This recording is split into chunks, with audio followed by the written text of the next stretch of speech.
when you cough or sneeze. Choose Deck Soap for that extra cleanliness. Deck Soap is affordable and available nationwide.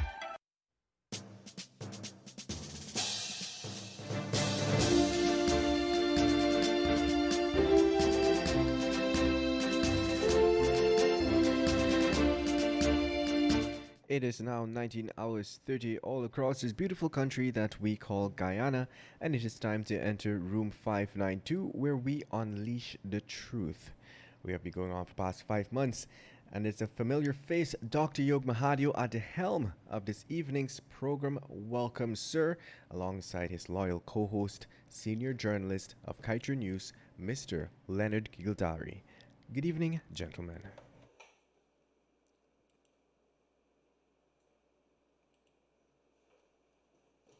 Yes, good evening there, Yog. You're true, you hearing us?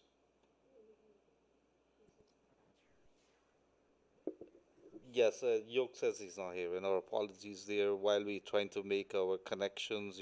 This is one of the things. Yog hasn't been paying his phone bill, but that's okay. I haven't had the state pay my phone bill. You know what I mean? I can hear you, and I came in right on time to hear that comment, Leonard. Don't worry. How are you, my friend? Pretty good, pretty good, pretty good. You know what? I didn't say that of my own. The boys in the studio pushed me towards that, and they said they're gonna cut us off if I don't say it. So I gotta protect the show. So I did what I had to do. Great. Well, let me say a warm welcome to you, my co-host, and a good evening to Kevin Smith and everybody there at the studio. Ladies and gentlemen, wherever you're joining us from, welcome to room 592, where we unleash the truth.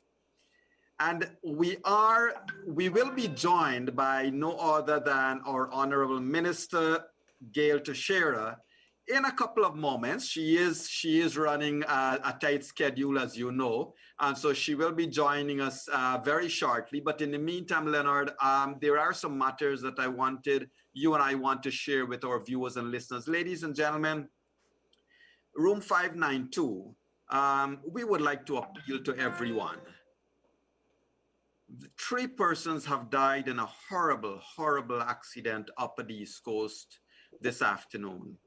Please take your time in using the roadways. If you're in a hurry, please, it's better you take some time. It's better you are late.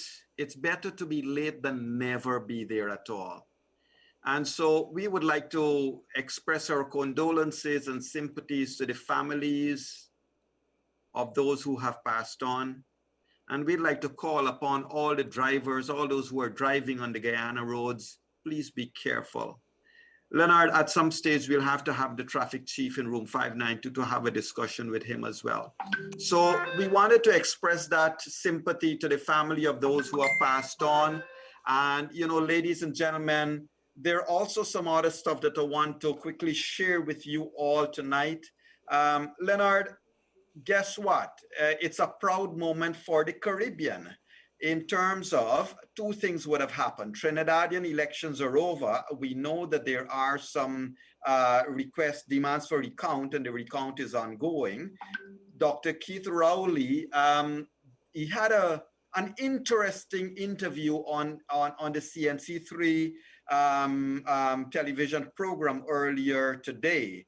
And, he took in calls from the public, and he basically, I heard that program myself, and he basically referred to the UNC's request for a recount as the Guyanization of the Trinidadian elections. I saw That is that, not, Yog. I yeah, saw that. My apologies, man. And yeah. I was telling Glenn that is something that I'm not very proud about.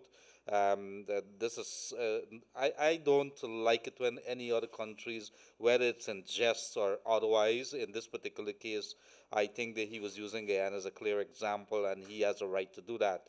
But when we put ourselves in a position that others could look at us, frown on us, and make us as examples, in this particular case is not very flattering.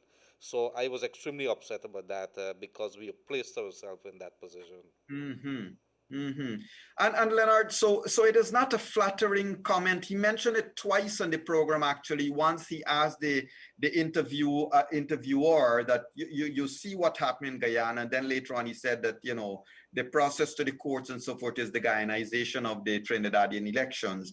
Now each country has its own unique problems, but we didn't look in good light there at all. Ladies and gentlemen, there's another thing that has happened. Well, it's a proud moment for us in the Caribbean. Kamala Harris Hmm.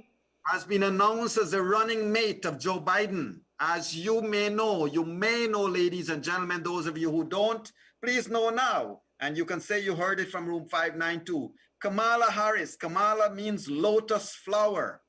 And how did I know this? In her own memoir in 2019, titled The Truths We Hold, no other than Kamala Harris says, my name must be pronounced in the following manner, and it means lotus flower. It's a proud moment because of our Caribbean roots, and of course, without having any tinge of racism here, I just want to acknowledge too, it feels good to have a person of color occupying some of the senior most positions in the world. We know where we have come from, and it is good. It's generally a good feeling, Leonard, isn't it? Aren't you proud?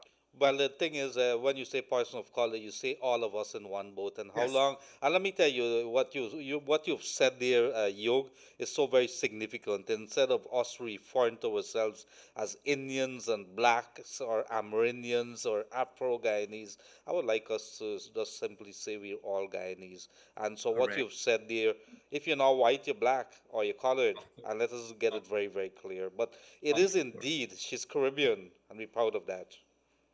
We are very proud. And so that's a big news coming out of over this weekend from the US, of course, where Kamala Harris is the running mate for Joe Biden. And ladies and gentlemen, the other another piece of well, call it good news. Um, you can also call it a little bit of not so good news. As we know, coronavirus continues to have its way with our Guyanese population. The numbers are going up and up and up, so that's not good. The good news about that all is that its control is totally in our hands, ladies and gentlemen. We control whether coronavirus will be spread or not. And Leonard, I must say, hats off to Roy B. Pat. Ladies and gentlemen, the Giftland cinemas are scheduled to be reopening sometime, hopefully by weekend coming, I think. Hmm. And one of the things that why I raise this, Leonard, I raise it from the following perspectives, ladies and gentlemen. The Giftland cinemas will be reopening. However, it's only reopening taking all of the COVID-19 restrictions in place. They're gonna have they're saying that they're gonna have acrylic front for their booths, and they're gonna have the number of persons that will go into any of the cinemas will be reduced.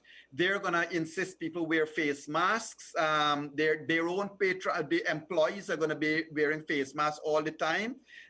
There'll be hand sanitizing stations around the lobby area. Clients will find signage with new guidelines. So they are going to have the protocols in place. And so, Leonard, look, uh, President Ali mentioned it. To his credit, President Granger had mentioned it a little while back, that at some stage, the government of Guyana has to now look at re-energizing the economy, notwithstanding COVID.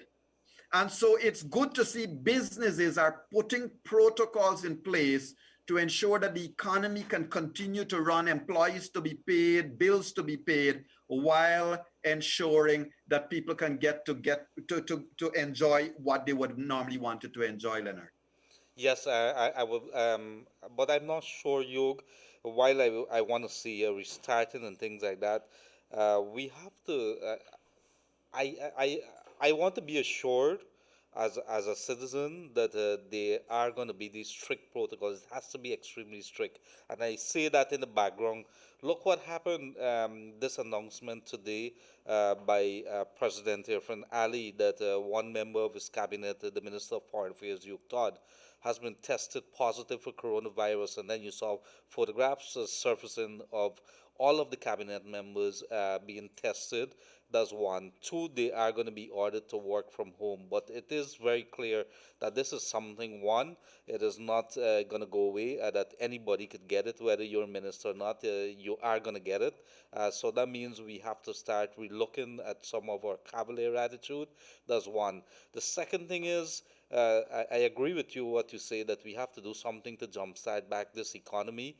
As to whether we have the discipline to do it, that's another thing. So I would want to say, let's continue the origin. The government and the authorities would have to ensure that, like the movie theaters, and so while we need these things and while we dearly miss them, there has to be strict, very, very strict measures in place. And you're right, with all these facilities that they're going to put up to ensure that there's distance between you and the other folks and limiting the number of persons, it is going to be needed. But there's so many other things, like the opening of bars right next to police stations, and enforcement. Enforcement is a key thing, Yog.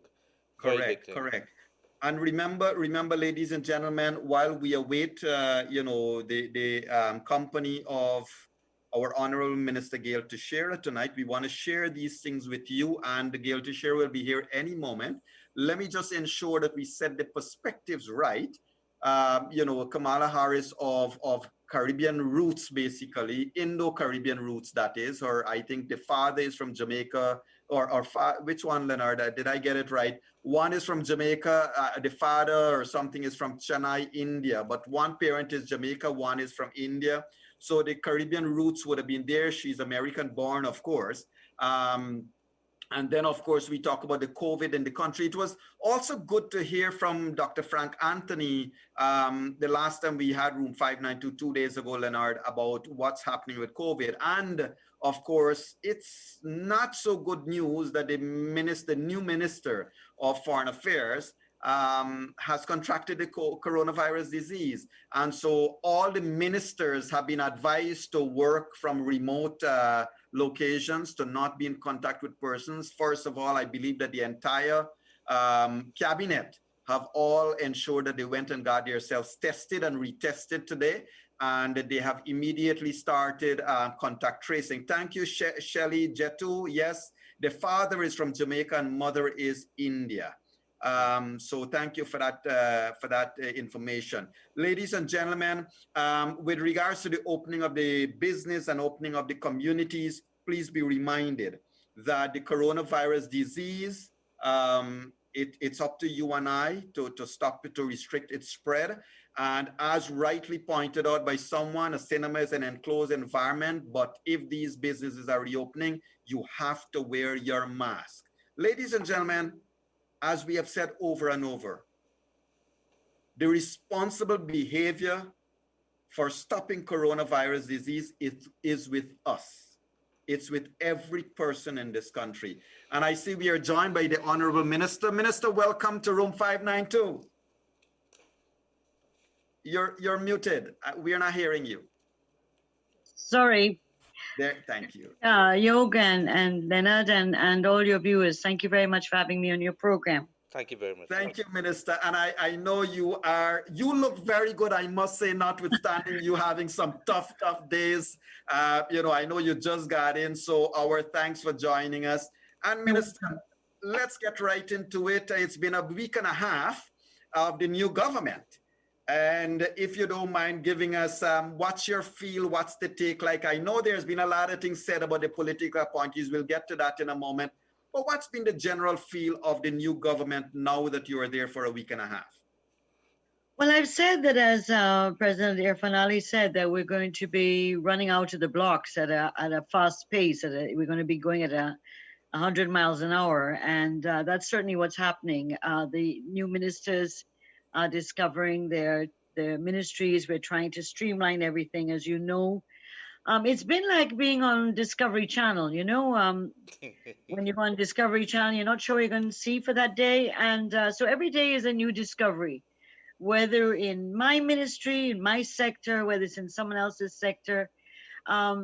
Whatever we thought that was going on in the government and what was the state of the economy and the preparations for COVID, you can multiply that about 100 to 1,000 times of how much worse it is than what we thought. And so it's been fascinating actually, but quite disturbing, some of the things we've discovered and the challenges we face. But I'm very confident that we're going to do this. We have the will to do it, and we have the capacity to do it as well. It just is not going to happen overnight, but it will happen much faster than the last 5 years. Thank you. And Minister, you hold a very interesting portfolio. I would not envy you there at all. Governance and parliamentary affairs, of course. Yeah. Governance is as big as the country, isn't it? Yeah. and so it's a lot of areas. I guess the buck will stop with you, right? No, the buck will stop with the president and the cabinet, but I am just a cog in the wheel, and hopefully a cog that doesn't hold things up but allow things to move forward. Right. But governance important issues to do with human rights and as well as electoral reform, constitutional reform, as well as our international obligations, our treaty obligations, anti-corruption, and so on. So parliamentary affairs, there's a nice link between parliamentary affairs and governance. And based on our manifesto and the things we've said, that we want to ensure that we're running a modern democratic nation.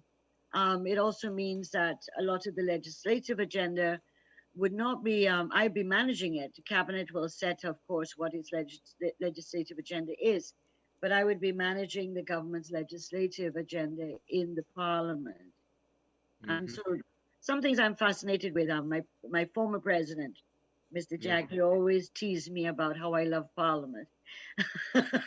And so he's right in that way. I do love it. I love the sparring and I love the preparations, and to see change come forward through legislative means. So I'm looking forward to it. I have to still set up my ministry. Mine is a new ministry. When we were in government prior to 2015, we'd set up a governance unit in the office of the president. And that was completely dismantled in the last 5 years. So now we're graduating from what was a unit that did quite a lot of work with a little staff to now being a ministry. So it's been given much more, what you call a focus and attention, as well as budgetary support. So I'm looking forward to it. Of course, I'm starting from scratch. And so I'll end up being a bit of a one-woman show for a little while, hopefully not too long.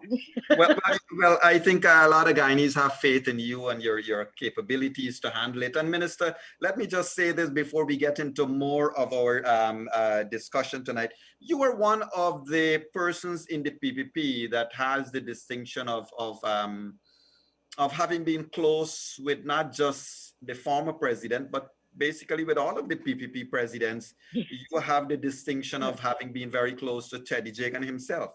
Yes. I mean, I was his personal secretary from 1977 to 1992, and then became a minister in his government in 1992. And so I worked very closely at the party headquarters, like many people, like Rohi, Clement Rohi, Donald Ramatar. We were that older group. Well, we were very young then. We were in our 20s, but now we're not so young. Yeah, so I work with Teddy. I've worked Teddy Jagan, Sam Hines for that period as president, then Janet Jagan, then Mr. Jagdeo and Mr. Ramatar, and now again with a brand new president, Irfan Ali. And it's a great honor to serve my country and to serve in a PPPC government. Correct. And Minister, this little bit of housekeeping. So before this last election, you would have given up your dual citizenship, did you? Yes, I did. I see somebody writing that I didn't. I did, and it was publicly announced when I did. I remember that it was publicly announced. Do you know whether the same holds true for persons that will be filling the opposite seats in Parliament? All I know, there's a court order, and the court ruling is very clear. First of all, nobody should have been on the list of candidates for any party that had dual citizenship of any kind. And therefore, if they have been silent on this and it's discovered, they can be removed if they go into Parliament, actually, because now there's a court record. I mean, I have my suspicions, but I have no proof. and it depends on who the parties select. I noticed Mr. Granger said what I thought was an odd thing, although he says a number of odd things, of course, but I mean in this regard, and that was pointing, he said, I think it was on Sunday or Saturday, that the criteria for the selection of their MPs from the list had to do with citizenship. And I thought that was a very odd statement, because this should have been resolved before you put in your list. Of course. So that if you're looking at your list, then you are assuming that all those who are on your list are declared to at least the party leaders or to the general secretaries, or they represent the list, that they're not a citizen and therefore sign the oath that you have to sign. So I thought it was very funny that maybe there are persons on their list, and I suspect one or two, who in fact may have tried to get away with it. Right. Well, yes. And one of the things, I mean, I don't want to put you on a spot, but one of the things we do know was that I believe number 38 on their list was David Hines. And I think, you know, persons like David Hines to have been on the list, they ought to be therefore living in Guyana at this stage, but we don't see them around. Well, again, you have this, remember the whole court ruling on residency. And so yes. So you have the issue of residence. You can be on the list. You can be on a voters list, even though you may not live in Guyana. So technically, he is covered. However, to not live in Guyana at all, not even really be active except coming into the, what do you call, the election campaign, and then disappearing immediately after the election campaign, it's not an honorable way to behave if you're seeking to represent the people, you know. Yeah. You know, so it's kind of leading people like by remote control from overseas, and that is, it can be okay, I guess, in the social media, but it's not okay when you want to hold office. Correct. You have to be here and be with the people and know what their issues are and be accessible to them and be scrutinized by them, because that's what public office is about. Great. You know? Yeah. So, Minister, I've listened to a statement you gave a couple of days ago, and you expressed some reservations with regards to the comments of former President David Granger. Yes. One of the things that has struck me that I would like if you could share with us here, why is it that you have to fire political appointees? Isn't it odd? Isn't there some legal recourse? Do you, the government going into office, have to fire them? Your question is fair and correct. I mean, it is a matter of honor. Political appointees, you have ministers who are elected and they get their offices. But if you're a political appointee, you're appointed as an advisor, as a special project officer, etc. There are a range of things. But you're there specifically to serve the minister, to serve the government. You're not there as a public servant with your technical skills and stuff like that. Therefore, you come as part of the entourage or baggage of the president. When the government changes, it is the honorable and the right thing to do, and that is to resign, because you're no longer serving that president and that administration, which was the reason for you being appointed in the first place. So it's, as you correctly said, in mature parliamentary democracies, which we're hoping to get to as a mature one, is that as soon as a president is voted out or a prime minister is voted out, the political appointees automatically resign. In the United States, it's automatic that the ambassadors resign, but that's at a very different level than we are. But because in some of the British system is that they don't have to resign when the government changes. But certainly political appointees across the world are the normal practice is your president's gone, your administration you were hired to serve is gone. You automatically send in your resignation, you hand in your government assets that you're holding. And so whilst ministers in this case, in general, applied and did hand in their keys of their offices, handed over their vehicles, although a lot of them are in very bad condition, some are damaged badly. I don't understand that. The political appointees have been the most resistant to complying with this. So And I can only talk from the sector I'm in, or the area I've been working in right now in the last week and a half, is Office of the President. So we've had to write letters advising them that the government quarters they're in, they're to vacate them. We've had to ask them to hand in their cars, government cars they own. We've had to ask them to hand over the keys for their offices. And a number have been resistant to doing that. So we will have to go further. In fact, we've also sent letters, as I said in that same interview, that if by Monday we don't have resignations, we will now go the next level, which is to terminate. The funny thing, Yogi, is that whilst the majority of contracts for the political appointees, and I must say, talking to my colleague ministers, that the appointees are everywhere, every single ministry, every single one, and it permeates not only the upper echelons of the ministry, but it permeates all the way through the system. It is a level of vulgarity and indecency I've never seen, even when we took over in '92 from the then PNC government. So what has happened is that we have sent termination letters out to the persons. What we've discovered, and we have to, of course, we're always legally advised on this, is that a number of the political appointees' contracts, for some strange reason, is not like the normal standard contract that is used in the public service, but which are in fact left out, and it's deliberate, left out the clauses of termination. Oh, wow. So you can imagine Wow. Yeah. there's no termination clause. So how do you terminate? So our Attorney General and Minister of Legal Affairs has been challenged to deal with this, and we've been advised accordingly. But I could not believe that so far we found a number of them where there's no termination clause. So how do you terminate? And this is a person that has 3 years, 3-year contracts that will take them to 2022. Right. Well, that is interesting because I have invited, I've asked Attorney General and Minister of Legal Affairs to join us next Monday, ladies and gentlemen.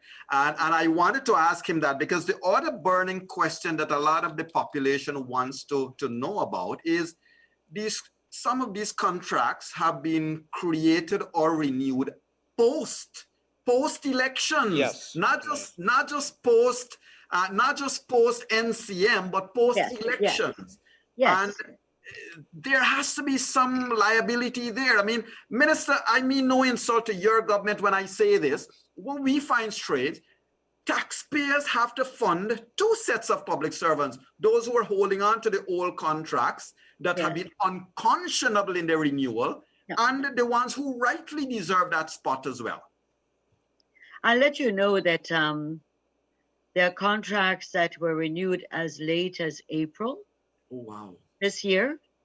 Some were persons in the system already, but who are getting extensions or new contracts with extensions. A lot of them for the next year, 2 years, some with 3 years. And so this is what I'm talking about, the level of depravity to do this. It isn't, there's, one can call it criminal, and I leave that to AG, to the Attorney General to determine those legal issues. But there must be something about decency and righteousness. You know by April that you lost the elections. You must have known. I mean, not you, but Mr. Granger must have had an idea that they lost the elections. And to go and renew contracts in April, some of them weren't issued until May, June.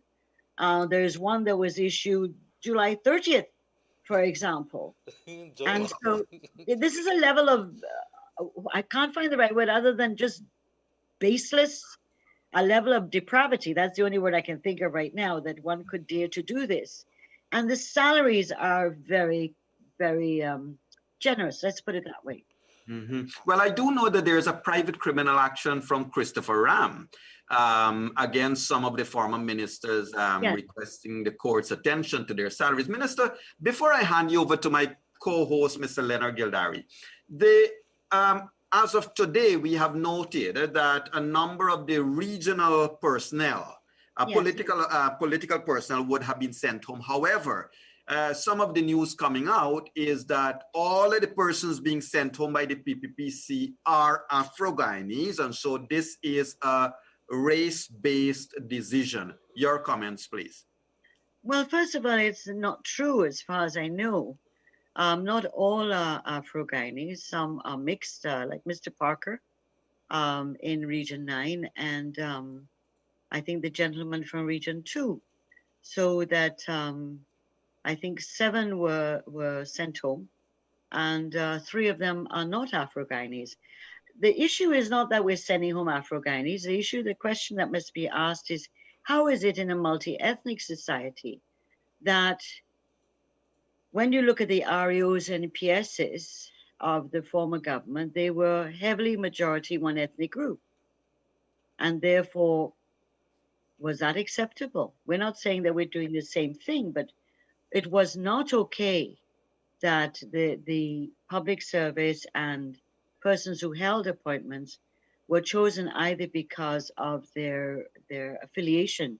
So the first issue for them was political correctness. They had to be APNU PNC. Secondly, that there was a preference or apparent preference for those who are of one ethnic group.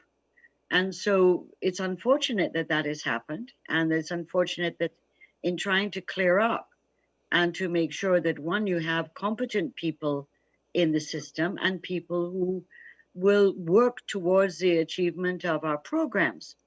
And so it's not a question of, and of course the issue is always that they bring up the Afro-Guyanese issue. That has been the thing that they hold on to all the time when the PNCs got their back against the wall. The point is that when you look at the salaries, and if I were to tell you, give you a couple examples, to say to Afro-Guyanese, if this was your government that you felt was presenting you based on the fact that there was a common ethnic interest, how is it okay that political appointees were getting $900,000 a month, $200,000, this is one salary, $200,000 a month duty allowance, $100,000 entertainment allowance, $128,600 for a maid allowance, and $65,000 for gardener. And if you multiply that across the system, because a lot of the political appointees earned around 400,000 up, then you're talking about the cost of these appointees, right? Cost the taxpayers' money, yes, but also denied poor people, including Afro-Guyanese people, of better conditions. And at the same time, the government didn't deal with the salary increases. They went into government promising a 20% increase in salaries, remember? Right, yes. And didn't deliver on that. So the attempt to bring everything down to race is a destructive one, and one that tries to obfuscate what really the issues are. This was a government that went in saying, we are here for, are we this time, and are we fuss, and whatever they said. Did not. I wouldn't have a problem with many things if APNU had paid attention to the poor and working people of Ghana, a large percent of which are Afro-Guyanese. I wouldn't have had a problem with that. But when you see the level of greed, what I call greed, it's just greed, Yog and Leonard, just greed. How do you in conscience have this multiplicity? If you see the amount of political advisors, and as I said, they've infiltrated not just what are official political advisors, but brought on relatives and friends into the public service system, not as public servants, but on contracts, something they used to attack us on before they got into government, at salaries of $400,000 for a secretary that has no qualifications. I'm sure a secretary with qualifications would deserve a very good salary. But you're bringing in someone who's your sister, your cousin, for 400. This is what is reprehensible about what happened. That's what's reprehensible, because it denied Amerindian people in the villages better water supply or better jobs or access to jobs or training. It denied Afro-Guyanese also a better way of life, and it denied Indo-Guyanese a better way of life. It hurt all the races, not just one race. Leonard? Yes, thank you very much, dear Minister. For some clarifications here, Yes. how many cases like this have we found? We know that there was about 20 cases at the Ministry of the Presidency, and we were hearing about 50 plus at the Ministry of Communities. Do we have an idea, ballpark figure, maybe 500, 2,000, 3,000? How many? How many? I don't think we've been able to add it up yet because I think we're discovering. I thought I found all there was to find, and I found now more today, which I now have to go and investigate. So that's why I said in the beginning on Discovery Channel, I thought I had all the names of those who are political appointees. I'm now discovering there's another layer of political appointees that um, we haven't addressed as yet. And then I think that's the same in other ministries. One minister told me that who had been in a minister before in her sector and walked back into her ministry, and her secretariat was now 21 people who are political appointees. Wow. And just on that one area of that ministry, and her ministry is very big, so that she walked in, and some of them are press people, some of you may know. And so but to see 21 political appointees in a minister's office, a minister's secretariat, is mind-boggling. It's absolutely mind-boggling. And they weren't working for small amounts. And in addition to that, you have members of parliament who were given advisor posts to ministers who were also receiving large duty allowances rather than being paid a salary as an advisor. So it is through the system. And as I said, I don't want to take food out of people's mouths, but at the same time, I think that because every government does hire political appointees, but the issue is that the extent of it and the cost to the treasury was just really, really exceptional. And so the point, Leonard, is that I think probably within another week we may have a better idea and be able to tabulate. It won't take 5 months like elections did to tabulate what are the real numbers in the ministry, but every sector is impacted on, every Yes. single one. Thank you very much, dear Minister. And I want to bring you across. I know you might pull you back, but across to the Parliament, one of the areas as a reporter when I used to cover there, and very Yes, interesting is the public big accounts. account. Yeah, public accounts committee. Now, on that committee is going to be, I think, the chairperson. It has been the tradition that the chairperson Yes, is always somebody from the opposition. In this yes, particular case, so you have somebody from the opposition, let's say for the first year, that is going to be relooking at 2020, maybe yeah. 2019. What happens in a case like that when you would be looking back at some of the spendings? Because obviously you're looking back at what you're doing and you will be Yeah. questioning yourself. How do we deal with this going forward? Well, the public accounts, by law and by constitution, by the standing orders and the constitution, do go to the opposition of the day. Um, and the Auditor General's reports thus far have been uh, quite expansive on what they've been uncovering. A number of those issues haven't been addressed as yet by the Public Accounts Committee. For example, $800 million unaccounted for in the Hayes program, Ministry of Indigenous Affairs at the time.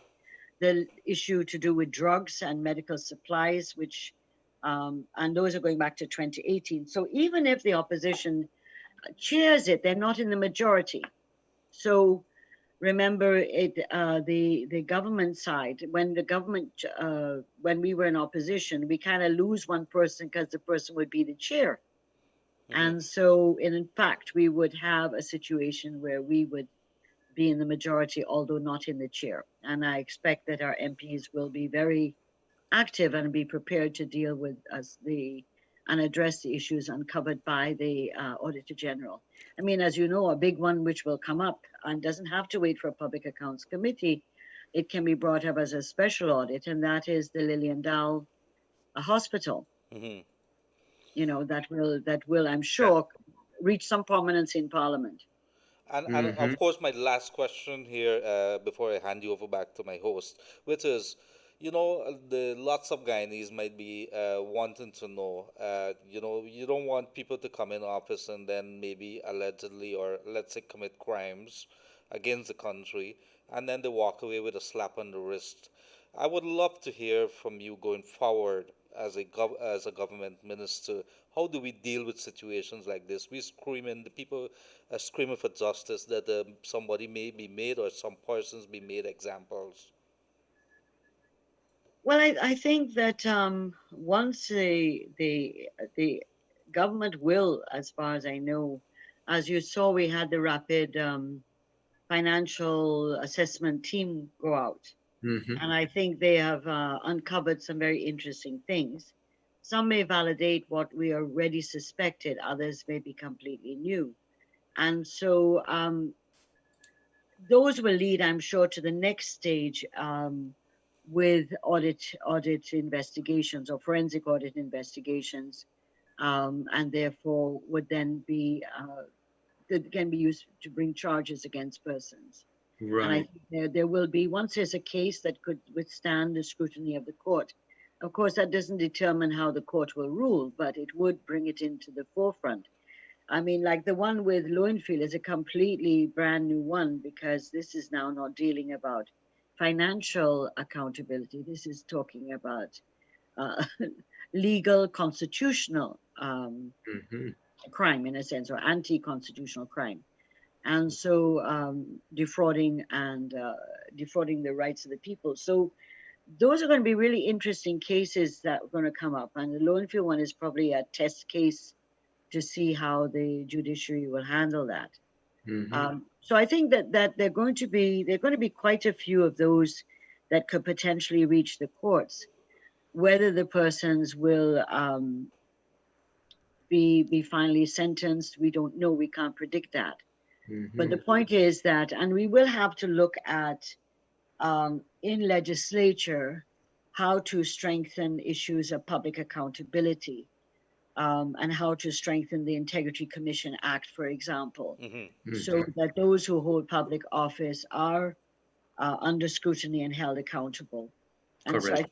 so those are areas that we have to go more into.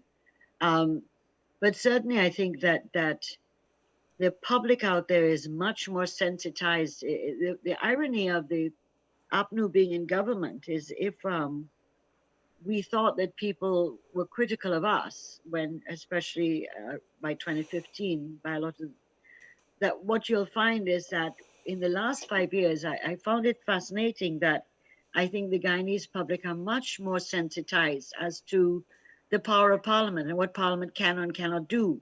Mhm. Because under us, sometimes they didn't pay attention to the debates. When the APNU got in there and the type of debate that went on, people started paying more and more attention and started to learn things. So you go in the supermarket and people come up to me and say, how they could Mhm. spend their money on that thing or why they do that. And so people became much more aware. And I Correct. think it's a very important aspect in any democratic country that the people are one informed of what's going on in Parliament, that Parliament is not shrouded in some ivory tower type of thing, that it is there for the people and it must represent the people, but also that what we discuss is meaningful and relevant to them, and Correct. and so I'm fascinated about that, those steps that took place, and it wasn't encouraged by the APNU. It did not come out with them. It really came out through the whole experience of us being in opposition and being very active and making Parliament actually the forum for the main, like what I call the amphitheater of the politicians. Right. That's where the political debate went on instead of on the streets and burning and beating and stuff like that. Mhm. Parliament became that body.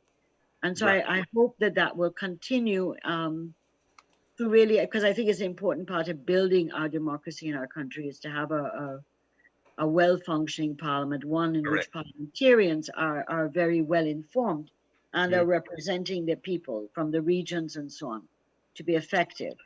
Right. So, Minister, the I want to take you back a little bit, Yeah, 2015 and before that, yeah, and to come right back to 2015. 2015, and previous to 2015, there were a number of political appointees. I believe you yourself would have been an advisor to the president. Yes, I think the difference that you have drawn to the public was that when PPP lost the elections, you walked. Everybody walked. They didn't have to be told to leave.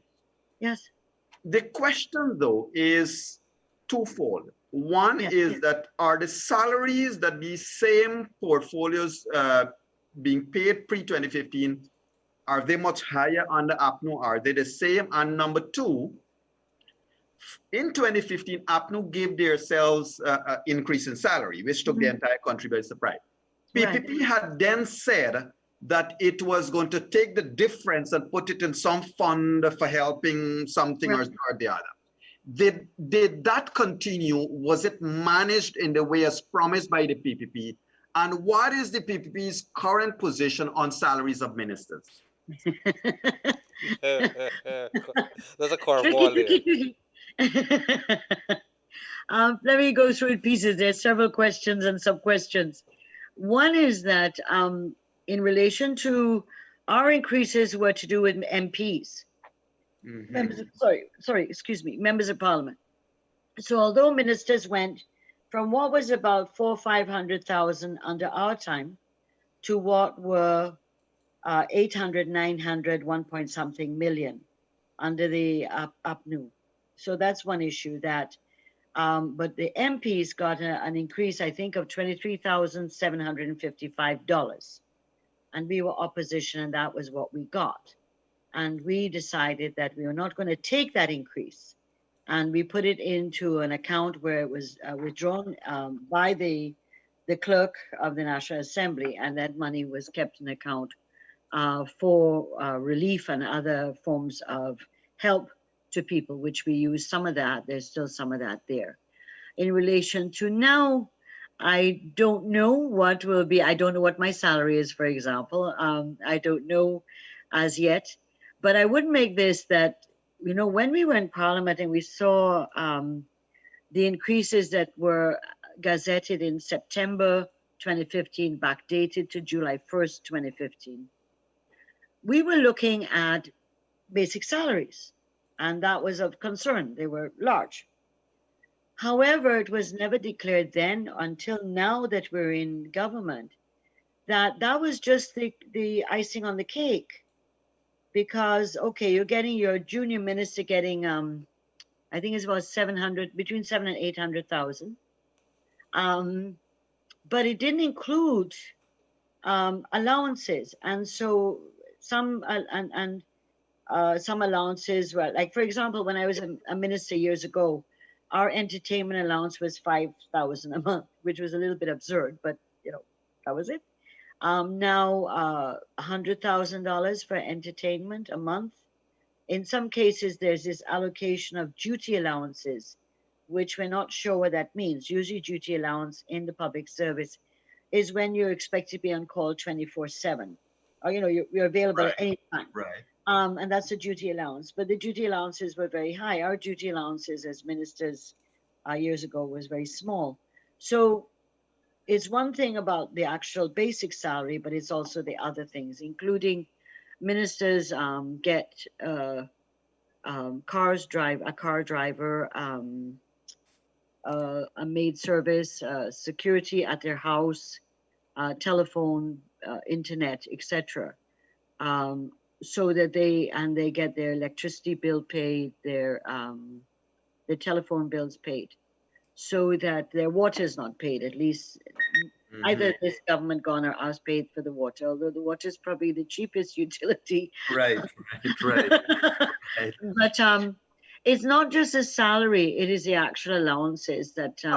But therein I have a little bit of a difficulty. What I know as an accountant, I guess a couple of the accountants on board might correct me if I'm wrong.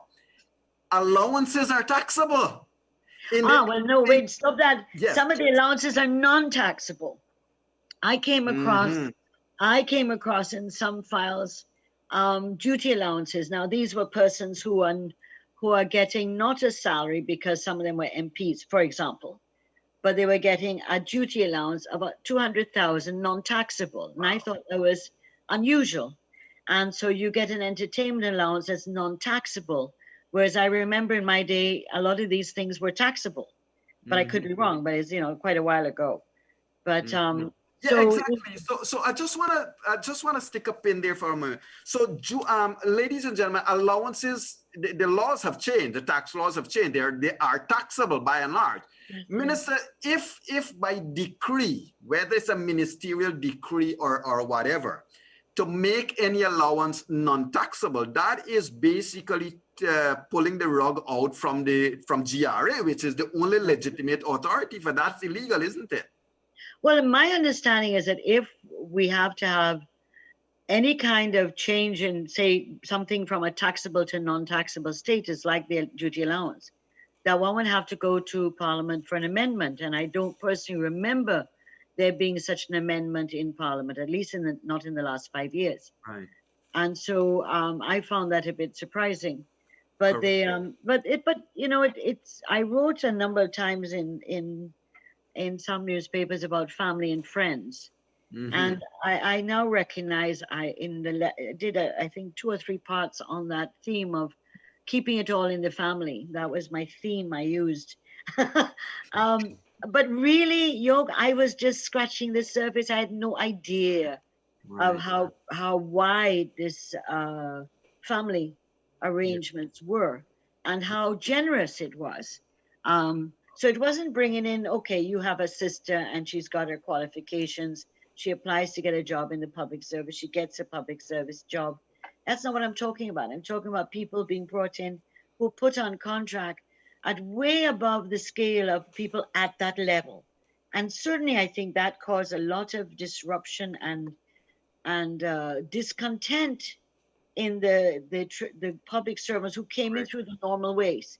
Because in talking to some of them in the last week, and I've said, how did you all manage this? That a person with less qualifications for you is a political appointee and you're getting 1/4 of what they're getting. And they said, Minister, we needed a job. We had to keep our jobs, I mean, Right. but it's very hard to imagine that the range was so wide. Correct. The range was so wide. It wasn't incrementally, okay, you get to a scale 14 and you're 400,000, you get up. It wasn't that at all. It was jumping from, and it was we had when we were in government, and Dr. Luncheon was very strict about adhering to it. And that is that if you did this kind of job, this was what the scale was. And therefore you got paid within the range of that scale. So it had a scale, but you didn't jump from what was what's it called, grade 12 and get a grade 14 salary. Right. And so there were those things that guided ministers, guided ministries, guided the public service. What I've seen so far is that all of that's just gone. Well, I can tell you, one of the things that has happened is that many persons downstream would have realized that, hey, we were getting nothing while some were getting a lot. It was really a good life for some. And I'll give you an example, Minister, one that I think you may not have come across as yet in terms of the comparison. So, ladies and gentlemen, the head of the DPI would have been receiving $1 million or $1 million plus in terms of if you put together everything. And wouldn't you know that Leonard, the Prime Minister's representative in Berbice, the man was getting just near $200,000. And so when they're seeing Mr. Harbison, if you're online, sir, I think you're getting, correct me if I'm wrong, you're getting just about $200,000. And so, Leonard, when the APNU AFC supporters are seeing this huge disparity... You've been unfair there, Yog. You know how difficult it is to manage government propaganda, NCN and Gina. What's wrong with you? Well, yes. And Minister, there was a case where DPI has itself been engaged in creating multiple layers of online newspapers. Has all of that been brought to an end, or is it continuing? And I guess the person was being paid an allowance for each newspaper that they created.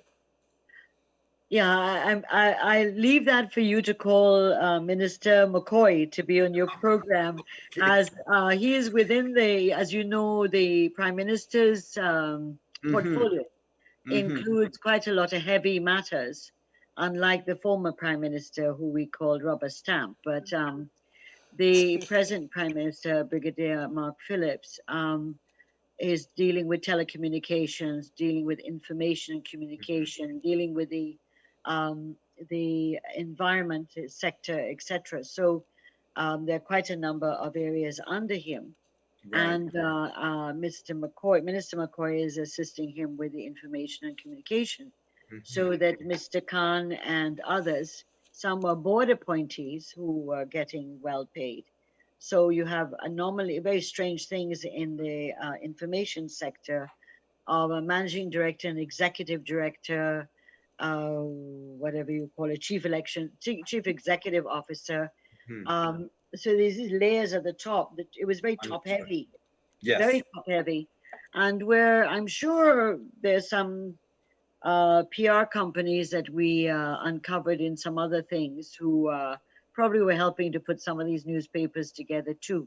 So I'm sure that So there was double and triple dipping then. yeah. So Minister McCoy, I'm sure, will have his revelations. I don't want to steal his thunder. I'm sure he will have fun with that. But the office of the Prime Minister was full of political appointees as well, and so a number of them have been.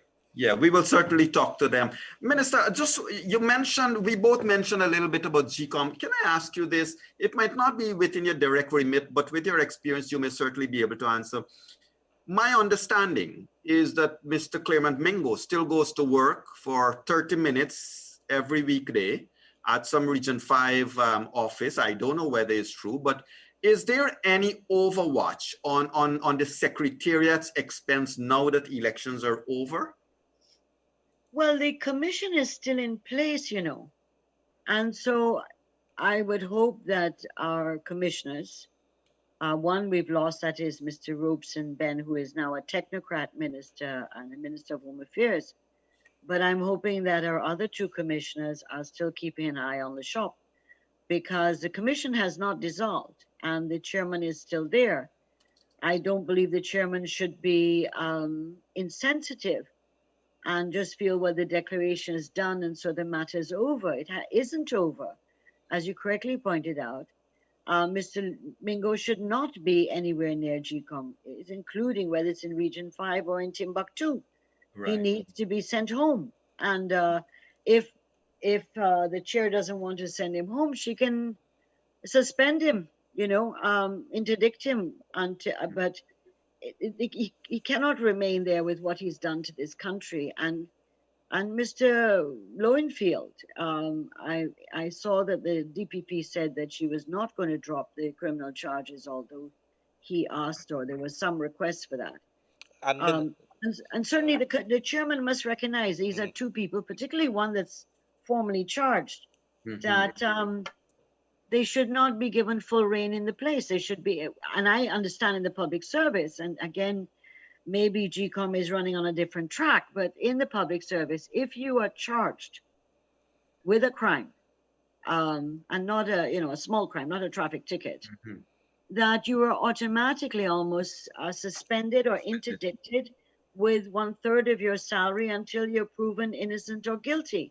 Pending and so, you know, how he continues in that organization without any consequences whatsoever, it just boggles my mind. But I can't tell Chairman Justice Singh what to do, but she knows the law 100 times better than I do. Right. And therefore she should do what is right. We've got the declaration. The parties will be sending in their names. GCOM has to write a letter to the clerk saying, here are the lists that have been extracted, the MPs have been extracted, and let us get on with that part. But that doesn't leave GCOM alone to be unaccountable to anybody. Can you just expand a little bit on President Ali's promise for a forensic review of GCOM? Well, I know that he's made that. I'm not aware of what are the arrangements he's putting in place, but if I know him, that is the direction where he is going to focus his attention. But the forensic audit on GCOM is going to be a very important one. I assume that as maybe as you know, there are two major things we are dealing with now. One is COVID-19, where the cases are going up quite rapidly in the last 3 weeks, 4 weeks, and also the state of the economy, Yes. which is very bad. And so those two issues, and how do we get the economy stimulated and get it up and Correct. running again? Correct. So those two issues, as well as the third issue, which is like a layer on top of that or along with that, and that is getting government established, getting the ministers in, the ministries working, getting the RDCs established, the parliament established, looking at the boards and what changes need to be made in the boards, so that the apparatus of the state is now in place to do what it has to do. And so those are like three, what do you call, parallel tracks we're running on. Neither one is more important than the other. They're all equally important, because if we don't, and again, I talked about Discovery Channel in COVID-19. We knew when Irfan Ali at the time had put up the national COVID-19 response on March the 28th, because we didn't see anything happening with the government in preparations for the pandemic, and then we had the first case. And various members of the committee have written from time to time about how badly the government was doing in preparing for and addressing COVID. As the briefing sessions the president had a week ago, Monday, with stakeholders, and then further meetings and the setting up of the new COVID group and so on, we are discovering it is so bad what happened. Whatever we imagined was nothing near what it is. You know, you can imagine that there was one machine for testing, and being told all the time there's only one machine for testing, and yet there were other machines around that hadn't even come out of their boxes. The level of inefficiency, not bringing in tests, and the level of drugs and so on that were purchased, practically nothing. And so it is the reason why we're seeing this big increase with COVID is really we're paying the consequences of the first 5 months, unfortunately paralleling the elections, with really bad, poor management, policy, etc. And just figured that you could just come out with lockdown issues and that would solve it. And that wasn't all. You know, so President Ali has really set up a kind of multi-stakeholder group, because you have to deal with agriculture, you have to deal with food relief, you have to deal with, of course, how do you open back the economy? How do you balance back all these different issues while keeping people safe? How and when do you open schools? How do you do these things so that there's some normalcy in life at the same time that you're protecting people? And therefore, I heard you at the very beginning when I came on, you talk about wearing masks. As you know, today the president had announced that we have a case in cabinet, Minister Todd. And so all of us were tested for COVID today, and we all have to wait for the results. So President Ali made a very important speech to the public, because we felt that we needed to be accountable and transparent. We have a person, a minister, who did get exposed by being with someone who he didn't know at the time was positive. And therefore he was sitting up next to many of us who didn't know either. And so of course, when it was found that he was tested and positive, he immediately informed the president, and then we all had to be tested. And I want to say to the public, I was tested, I'm here, I'm fine. It's a little bit uncomfortable. We didn't see you cough anytime, so I think you're good. We're waiting for the test results tomorrow. We're hoping for the test results. In the meantime, all the ministers and the president, vice president, the prime minister were all tested, and we wait for our results. And in the interim, we are doing self-isolation for 24 hours or whenever the test will be back. And hopefully all of us are good. But to say to the public, Yog, that The test itself is a little bit awkward because it feels if something's going up your nose, and when it comes down, when they take it out, it burns a little bit, but it's not painful. It's not worse than having like a pinch, a rather strong pinch. But the test is, as I said, awkward, but it's not for a woman. And I'll say this only to the women listeners. For those of us who've gone through childbirth, it ain't anything like that. This is mild. This is mild. For those of us who know what childbirth is, this is like a prick, having a needle or something. So don't be afraid of the test. The second thing, Yoga and Leonard, is that please help to insist, as you were in the beginning of the program, to tell people to wear a mask. People are not wearing masks. They wear the decoration around their neck. They're wearing it with their nose showing. Some of them, have it like a scarf. And then because the bars are closed, the guys are drinking all along the road in the pickup trucks and along the seawall and other places. And they're sitting in a tray of a truck or a canter on the ground with no mask on and drinking. So, I mean, we will certainly continue. We need to tell our people to really be careful. Really be careful. And we had Dr. Frank Anthony on Monday, so we did discuss the COVID-19 matter in detail. Minister, I'm not. Look, you're the Minister of Parliamentary Affairs and Governance, so I have to ask you. What's that? Minister of Finance? Yes, I would ask that. Go ahead. Well, the Constitution. The Constitution says that wherever the sector does not have a minister, the president is the minister. And so until there's a minister of finance, the president remains the person responsible for finance of the country. And of course, because of oil and gas and other areas of our natural resources, the president has oversight whilst there is a minister running the administration of that sector. But because this is a critical area for the economy and a number of policy issues, as you know, in relation to oil and gas, this will have the attention of the office of the president. Right. And so I wouldn't get too excited about that. So Mr. Ashley Singh is not available, or he's not? Yoga question it. Go ahead. You're really trying to pick my mouth, no? Yeah, you're trying to pick him up. But is he? I can't answer that. Only to say that, please remember, our president is a macroeconomist himself in his own right. And so is Mr. Jagdeo, a macroeconomist. There are not many macroeconomists. Well, let me claim total innocence for asking that. I'm a finance man, so I can always apply. Yes. So, Minister, the next question. When do you expect National Assembly to be in session? And is there any word about what the PPP is thinking about the speaker that you can make available? I know you might still be in consideration, but. No, I can't speak on the speaker because I'm not sure who are all the candidates that are running in that area as yet. And because we're trying to bring in a budget for 2020, and then remember, we'll probably have to bring in a budget for 2021. So really, we're talking at a budget that's just what 4 months left, 5 months left.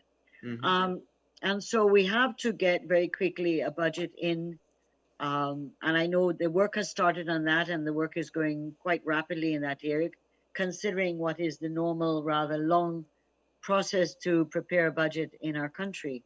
So I think that we should be able to have a sitting, I'm hoping by the end of August. I had said it could be held in 2 weeks. Well, that's what I said last week. Right. But I'm hoping that between the 3rd and 4th week of August, we would have a sitting. And we will probably then move rapidly to a budget, to the inaugural speech of the president, because remember, the president addresses Parliament, and this is a new Parliament, so he would have to come in and address the Parliament as well as have the budget submitted for debate. And remember, you have before that, the constitutional agencies' budgets have to come in before as well. So I see that even if we don't start until the end of August, I think that we're going to have a really busy schedule of Parliament between September and the end of the year. There's a lot of stuff we have to do, including pieces of legislation that have to be changed. We'd made promises on the taxes and stuff like that. We're going to have to see how to bring those in to free up the economy more and to release some sectors from some of the burdens they've faced in the last 5 years. And Minister, Exactly. yes, and Yeah. Minister, if I may, have you guys been able to look at maybe just have an initial look at the ministry and the wage bill as compared to 2015? How much have it increased or ballooned? I'm not able to speak on that. I know that it did, and I know that there are ministers who could speak more authoritatively. I haven't seen the total figures as yet, but I could say from the wage bills in the ministries are heavy. So we may, because a number of them have contracts, some have resigned. They will have to get their benefits. There are others who have taken leave and who will be entitled to certain benefits, even though they were political appointees. So that we still have a wage bill. A number of them have been told that they're given 1 month notice because they're on contract. And so that doesn't mean we pay them, but there are a number of those kind of things where you end up, you'll have that wage bill from 2019 might be very similar for the end of 2020. But let me just ask you this. Sorry to take our conversation right back to the discussion on salaries and so forth. In your last week's presser, you did say that places like the Forestry Commission is bankrupt, and that staffers would not have been paid for a month or two. Question for you. So while sections of public servants were not being paid, yes, were the ministers and the political appointees were they payment up to date? Yes, of course. Yes. She said, of In course. fact, of course, they were paid as MPs, as far as I know. MPs who are not ministers and were not paid after the dissolution of Parliament, and that has been traditionally the way, according to the Constitution and the laws, so that if you're an MP, you wouldn't be paid after Parliament is dissolved. However, ministers have been paid right up to when the declaration would have been made. Minister, in terms of Soku and Sarah, there's been a lot of comments. I know former President Barry Jagdeh would have himself lash out, as we say in Guyana, against the head of the Asset Recovery Agency. Yeah. But Soku and this whole drug thing, as you know, recently we got reports of a container in Germany. Is there any thought of your government for being very, very stern and strong in the whole drug overwatch and curtailing of that? I know the US must probably be on your backs to say we need to get on with this program as well. But let's make a distinction between Soku and Sarah. Soku was originally formed under us prior to 2015 because of the anti-money laundering legislation. And so Soku is particularly focused on anti-money laundering and apprehending, stopping, preventing, and charging people and sentencing people. Minister, sorry to cut in. If Soku has been so engaged in money laundering, how come all of these people who have been living in the US from 2015 to now, earning their salaries in Guyana, and those salaries not being reported to the US? Not being reported to the US, isn't something wrong there? Yes, of course. I mean, Soku was designed to be a part of the Guyana Police Force. It is a special unit within the Guyana Police Force. It was never meant to be politically managed by the Minister of Home Affairs or the Minister of Public Security. It was meant to be a criminal investigation body that was highly specialized, and they brought down different people to train, etc. And so one of the things we're going to have to do on the anti-money laundering issue is to review all the many, many amendments that Mr. Williams brought, including ensuring that we properly put into the legislation a format for Soku, so that it becomes more institutionalized and it has a life that is beyond the kind of thing that happened in the last 5 years. Okay. Sarah is completely different kettle of fish. We do need to have a legislation that deals with states' assets and the protection of state assets. There's no doubt about that. And we need to have the Integrity Commission Act also have more teeth in it to deal with those who are not compliant in the integrity of their public life, that include the assets and their earnings, etc., whatever they gain. The initial view right now is that SARA should be dismantled. That is not that the issue of state assets recovery should not be dealt with, and that it shouldn't be accommodated in some form of legislation. But the States Asset Recovery Act, as is inoperable, and/or one in which you have a person who is in charge of SARA, who can at any time suddenly take over the powers of the Commissioner of Police, or the DPP, or the Chief of Immigration, or the head of GRA. This is absurd. It's a level of legislation that seems to have been written by a madman, that you could think that these are post holders that hold a lot of, some are constitutional post holders like the DPP, and an executive director of SARA can take over those powers. And so the legislation itself is atrocious and needs to be either totally revamped, or that one shuts that, repeals that, and then start again in a different way.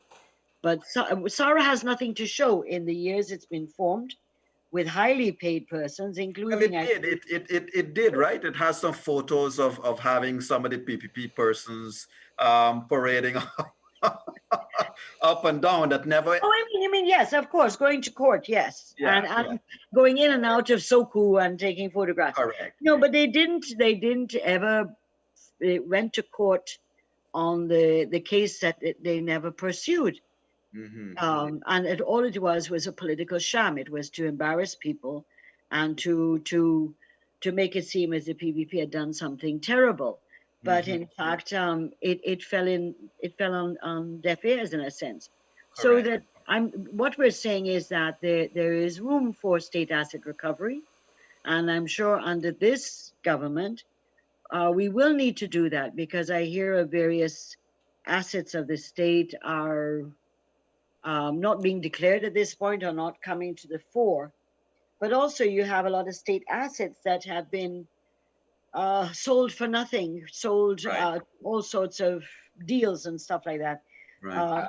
And particularly in land and for so-called development and so on. So those are issues we need to protect. The state's asset is not just, whether they stole a house or they have bought a house or whatever. It's really about major areas. And so I personally think that a state asset recovery provisions in the law are critical to protect the property of the Guyanese people, and therefore must be given the kind of legislative weight that's required, but not necessarily creating this superstructure with persons who were, a number of them were over 80 years old, and I don't need to bash people who are 80 years old and over, because I may be heading there in not in the near time, but in the future.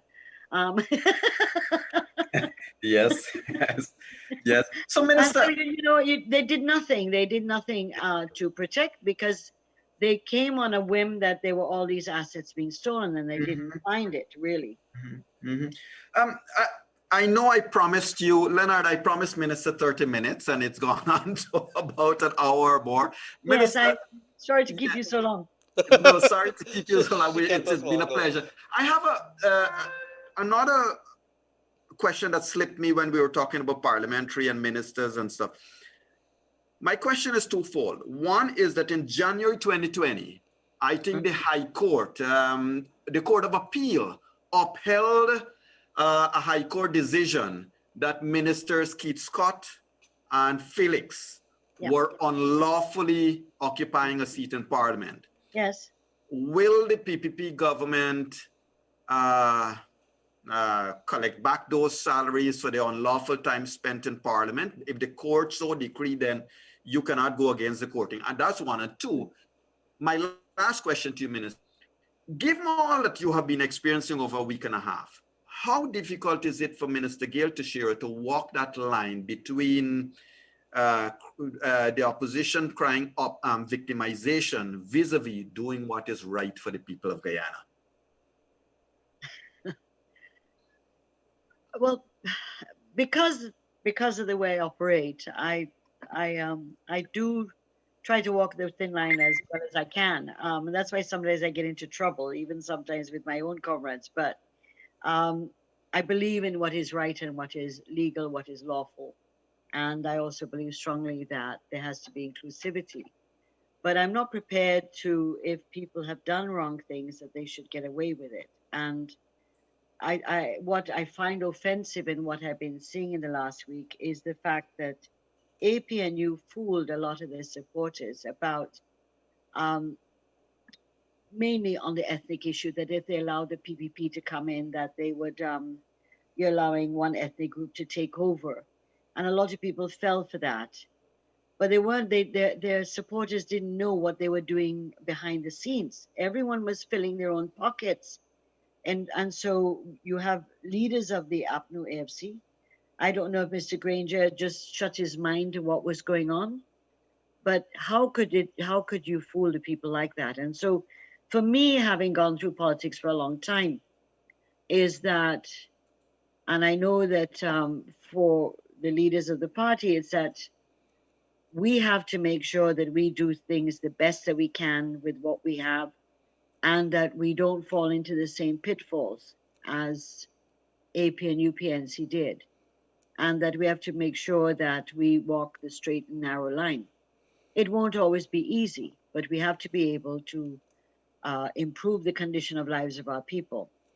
And so sometimes it's always a difficult thing in politics, internal politics. But I believe that with our leaders that we're going to try as much as possible to make sure that what comes first is the people and the development of our nation. There are always going to be persons at different levels who may feel that their personal aggrandizement is more important. But I believe that our political philosophy of being able to develop our nation and putting the people first is one that will guide us to make sure that not too many people, step out of line. So, is the minister, if I may, Yogi there? Yeah, 1 second, Leonard. Minister, just to bring you back, the Court of Appeal decision. Any thought on that? Oh yeah.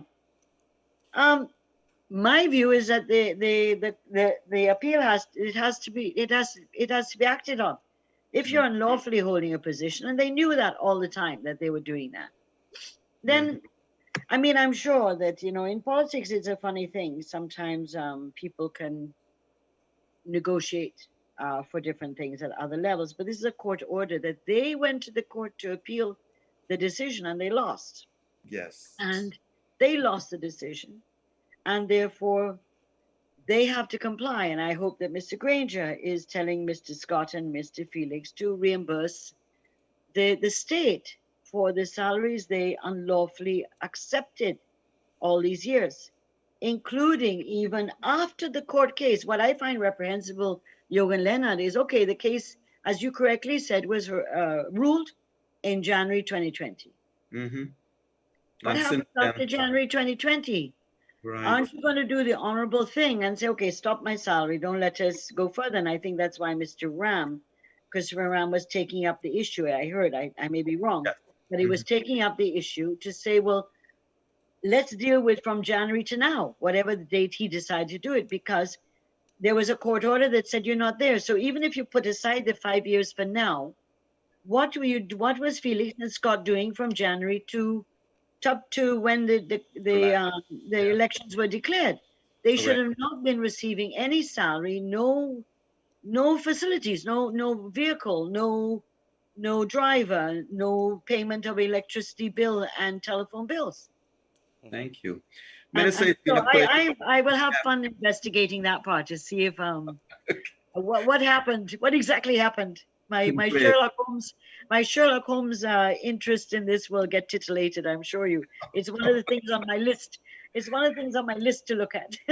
Great. And if Minister, it, it's been a pleasure to have you here. Leonard, you have a last question, I yes, presume. yes, very two questions very quickly, Sure. Minister. I want to ask you, could you tell us a little about some of the faces that we're going to see in the National Assembly, and two, maybe a little expansion on some of the legislations likely to be presented, maybe not this year, but as soon as possible.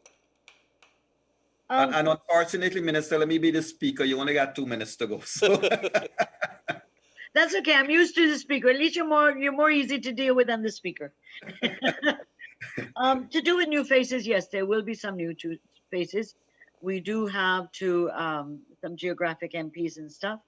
And I think you've seen from the cabinet that there are lots of new faces, quite a new number of new faces there, completely new, and also those who were MPs before who are now ministers, who are young as well. So we're quite pleased with the fact that we're a young, energetic cabinet, except for the older heads like me.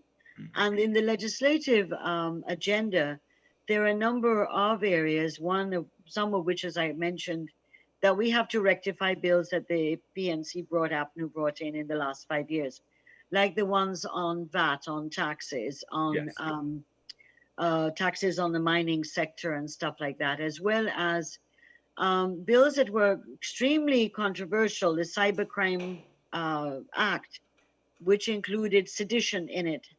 And we had taken out sedition when we removed sedition from our laws when we got into government in '92 between the first government, and to see it put back in legislation in 2014 was horrific. So the cybercrime issues have some areas. The anti-terrorism bill has some issues. It has 14 times the death penalty. For example, I'm just picking some things out quickly. Mr. Jagdeo has already spoken about the Natural Resources Fund bill or act, because it was made an act in January 2019 that has flaws in it. We have to look at a number of new pieces of legislation, hire purchase, for example. So there are a number of issues we have to look at. There's the issue of what the climate change issue and how we'll deal with that.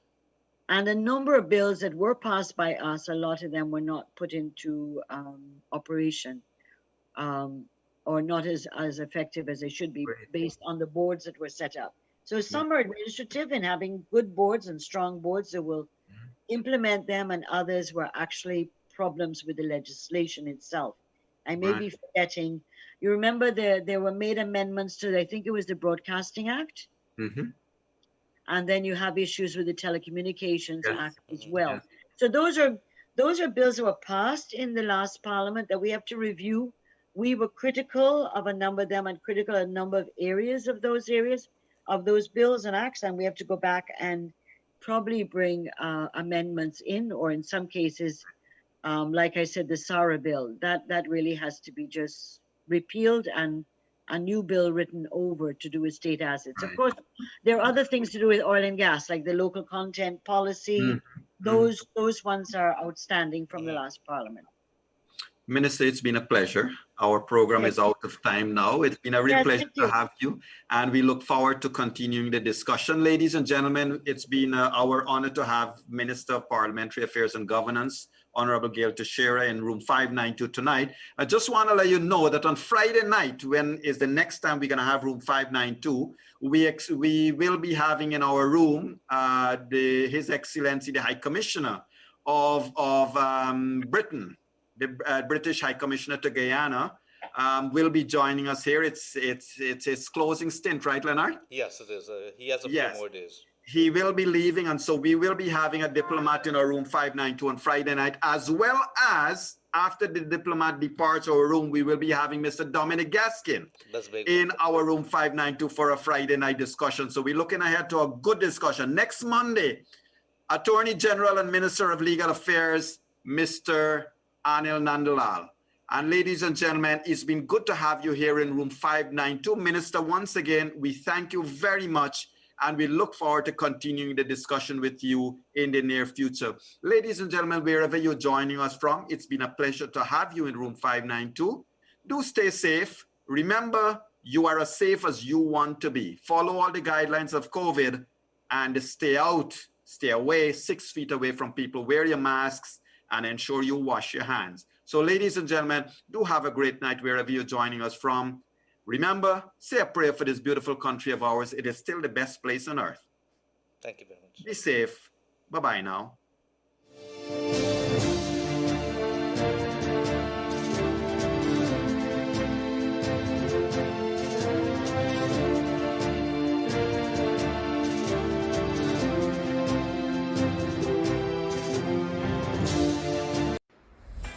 COVID-19 tips sponsored by Dex Soap. 1. Practice social distancing. 2. Wear your mask when leaving the house. 3. Wash your hands regularly for 20 seconds using our Dex Soap. 4. Cover your nose and mouth with a disposable tissue or flex elbow when you cough or sneeze. Choose Dex Soap for that extra cleanliness. Dex Soap is affordable and available nationwide. Kaieteur Radio. Covering Guyana from coast to coast. Demerara and Essequibo 99.1 FM. Berbice 99.5 FM. Kaieteur Radio.